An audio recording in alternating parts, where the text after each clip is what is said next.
रेलगाड़ी खाने वाली चुड़ैल।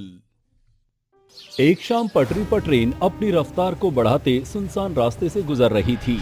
ट्रेन का ड्राइवर अपनी मस्ती में झूमते हुए ट्रेन चला रहा था, लेकिन उसे खबर नहीं थी कि उसके साथ एक बहुत भयानक घटना घटने वाली है, जो आज तक उसने पहले कभी अपनी जिंदगी में नहीं देखी होगी। उसके सामने चंद्रा का विशाल साया नजर आता है। उसे देखकर वो डर जाता है, लेकिन तभी चंद्रा ड्राइवर के कैबिन में आकर उसका गला दबाने लगती है। ड्राइवर जोर से चिल्लाता है, उसकी आवाज किसी दूसरे तक पहुंच ही नहीं पाती। ड्राइवर अब मर चुका था। चंद्रा ट्रेन को रोकते हुए अपने मुंह का आकार बहुत बड़ा कर लेती है और ट्रेन के इंजन को अपने धारदार दांतों से चबाने लगती है। वो खूंखार और गहरी आवाज निकालते हुए खुद से ही बोलती है, चंद्रा नाम है मेरा, मुझसे कोई भी नहीं बच सकता। मैं अपनी मौत का बदला लेकर रहूंगी। जिन्होंने मेरा ये हश्र किया है, मैं उन्हें बहुत दर्दनाक मौत दूंगी। ट्रेन के टीटी को आभास होने लगा था। ट्रेन को सुनसान जगह रुकते हुए देख वो ड्राइवर के कैबिन में आता है, लेकिन वहाँ ड्राइवर खून में लथपथ मर चुका था। उसकी ये हालत देखकर वो बहुत डर जाता है और पीछे मुड़ता है। चंद्रा को अपनी आंखों के सामने देखकर उसके होश उड़ जाते हैं और वो चक्कर खाकर गिर जाता है। चंद्रा उसकी लाश को खा जाती है। टीटी को निगलने के बाद वो ट्रेन की छत पर चली जाती है और दोबारा अपने आकार को बढ़ाते हुए पूरी ट्रेन को अपने मुंह में ले लेती है। एक शराबी अमर शराब के नशे में ये सब देखकर चंद्रा का मजाक उड़ाते हुए बोलता है,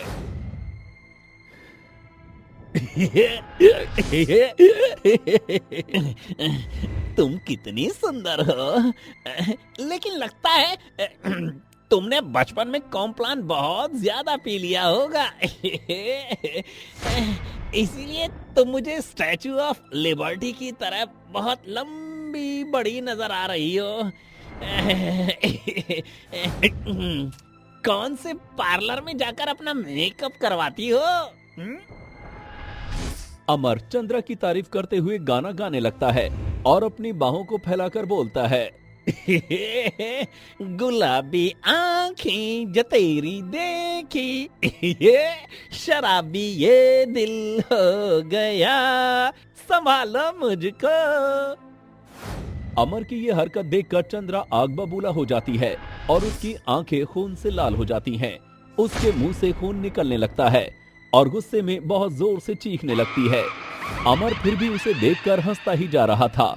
चंद्रा उसको अपने पैरों तले मसल देती है और खून के धब्बे जमीन पर छूट जाते हैं। चंद्रा उसे मारकर शांत हो जाती है। रात ढल चुकी थी। सुबह होने पर लोगों की भीड़ खून के धब्बों के आसपास इकट्ठा हो गई थी। थोड़ी देर बाद वहां तहकीकात के लिए पुलिस आती है।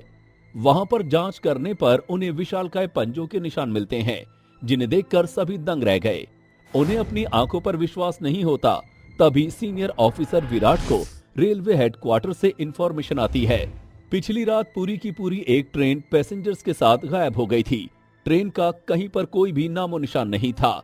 विराट अपनी पुलिस फोर्स को छानबीन करने के लिए ऑर्डर देते हुए बोलता है, ऑफिसर्स, हेडक्वार्टर से कमांड रिसीव हुई है कि पिछली रात रेलवे ट्रैक से पूरी की पूरी एक ट्रेन पैसेंजर्स के साथ गायब हो चुकी है। हमारी टीम को उसके डिटेक्शन की जिम्मेदारी दी गई है। विराट की बात सुनकर उसकी जूनियर ऑफिसर सिमरन उससे इस बात पर डिस्कशन करते हुए बोलती है, लेकिन सर, ये अजीबोगरीब हादसा है। सोचने की बात तो ये है कि यहाँ किसी बड़े जानवर के पंजों के निशान मिले हैं और इसी जगह ट्रेन भी गायब हो गई है। बहुत पेचीदा केस है। हमें खुफिया प्लानिंग के साथ ही आगे की जांच करनी पड़ेगी। Let's go guys. विराट के इतना बोलने पर पुलिस फोर्स सारे सबूत इकट्ठा करके वहां से चले जाते हैं। ये सारा तमाशा चंद्रा छुप कर देख रही थी, लेकिन उसे किसी भी चीज का डर नहीं था। रात होने पर पटरी पर ट्रेन अपनी तेज आवाज के हॉर्न मारते हुए आ रही थी। फिर क्या होना था? चंद्रा ट्रेन को अपनी बुरी शक्तियों की ताकत से रोक देती है और उस ट्रेन को एक सांस में ही गटक जाती है। अगली सुबह पुलिस दोबारा आकर काम पर लग जाती है, लेकिन इस बार उन्हें कोई सुराग नहीं मिलता है। विराट सोच में पड़ जाता है। विराट अपनी पुलिस टीम के साथ पूरी रात पटरी पर ही रुकता है। जब रात को ट्रेन पटरी पर तेज रफ्तार से आ रही थी, तभी अचानक वहां ट्रेन के सामने चंद्रा अपना विशालकाय रूप लेकर सामने खड़ी हो जाती है, जिसे देख विराट और उसकी टीम बहुत डर जाते हैं। चंद्रा अपनी डरावनी आवाज में उन्हें धमकी देते हुए बोलती है, तुम लोग अपनी जान के दुश्मन बन चुके हो। तुम्हारा यहाँ से बचकर निकलना नामुमकिन है। मैं तुम लोगों में से किसी एक को भी जिंदा नहीं छोड़ूंगी। तुम कौन हो और क्या चाहती हो लोगों से? इन मासूम लोगों ने तुम्हारा क्या बिगाड़ा है? मुझे इंसानों से नफरत है, क्योंकि सुनसान रात और चारों ओर अंधेरा ही अंधेरा था। उसी अंधेरे में चंद्रा रेल की पटरी पर नंगे पांव भाग रही थी।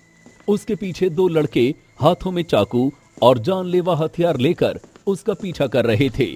चंद्रा भागते भागते दूसरी पटरी पर भागने लगी थी कि तभी अचानक सामने से बहुत तेज रफ्तार से ट्रेन आ रही थी। ट्रेन हॉर्न बजाते हुए आगे की ओर बढ़ रही थी। चंद्रा भागने की कोशिश करती है, लेकिन वो ट्रेन के नीचे आकर अपनी जान दे देती है। ये हादसा देखकर वो दोनों लड़के घबरा जाते हैं। वो अपने हथियार छोड़कर अपनी जान बचाते हुए ही भागने लगते हैं। चंद्रा की लाश के चिथड़े उड़ चुके थे। ये भयानक रात सिर्फ चंद्रा के लिए बुरी नहीं थी, ये हादसा दहशत की दस्तक थी। लेकिन इन मासूम लोगों को मारकर तुम्हें कुछ हासिल नहीं होगा। मुझे फर्क नहीं पड़ता, क्योंकि मुझे भी इसी जगह ट्रेन ने कुचल दिया था। मैं इस पटरी से जाने वाली किसी भी ट्रेन को उसके मुकाम तक पहुंचने नहीं दूंगी।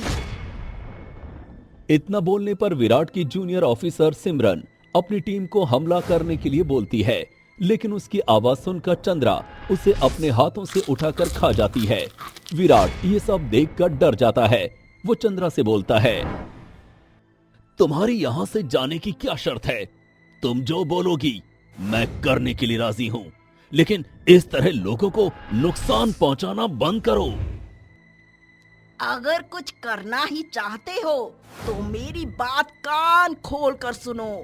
उन दो लड़कों को हवाले कर दो जिनकी वजह से मेरी जान गई है। मैं तुम्हें वादा करती हूँ, मैं यहाँ से हमेशा के लिए चली जाऊंगी। ठीक है, लेकिन मैं उन दो लड़कों को कैसे पहचानूंगा? वो लड़के कोई और नहीं, मेरी सगी मासी के बेटे हैं, जो कि पैसों के लिए मेरी जान लेना चाह रहे थे। और एक रात उन्होंने मुझे मारकर पैसा हड़पने के लिए प्लान बना रहे थे। लेकिन उनकी बातें सुनकर मैं घर से रेल की पटरियों की तरफ भाग गई थी और मैं ट्रेन के नीचे आने पर जान गंवा बैठी। मैं समझ सकता हूं कि तुम्हारे साथ गलत हुआ है। मैं तुम्हारे मौसेरे भाइयों को तुम्हारे हवाले कर दूंगा, लेकिन तुम्हें अपने वादे पर अमल करना होगा। मैं अपना वादा निभाऊंगी। इतना बोलकर विराट चंद्रा के घर जाकर उसके मौसेरे भाइयों को गिरफ्तार करके चंद्रा को सौंप देता है। चंद्रा उन दोनों को अपनी शक्ति से खत्म कर देती है और खुद भी गायब हो जाती है। अब पटरी पर कोई भी ट्रेन पटरी से लापता नहीं होती। वहां किसी के साथ हादसा होने की कोई खबर नहीं आया करती। लोगों का डर धीरे धीरे खत्म हो गया था।